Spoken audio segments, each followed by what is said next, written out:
baxın, biz dedik ki, saç ağarması, yəni vaxtından erkən, istər ərgənlik dönəmində, istər cavan insanlarda saç ağarması. Saç ağarmasında mist-sink çox önəmlidir. Amma amin turşu bayaq vurguladığımız kimi çox önəmlidir. Çünki saçın ağarması nə deməkdir? Melanin sintezinin, yəni pigmentin adıdır da, hansı ki bizə tünd rəng verir.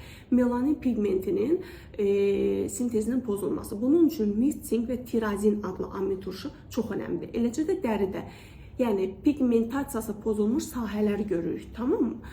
Burada da ən böyük səbəb həmin amin turşunun azlığı ola bilər və ya ən bəsidir. Zob problemləri, genel olaraq hipotiroid, yəni qalxanvari vəziniz zəif işləyir. Təbii ki, burada mən də yod yazıram. Amma yodun iş görməsi üçün mütləq orada tirazin amin turşusu olmalıdır ki, ikisi bir yerdə T4 dediyimiz maddəni əmələ gətirsin. Bu yoxdursa, yod verməyin bir mənası yoxdur.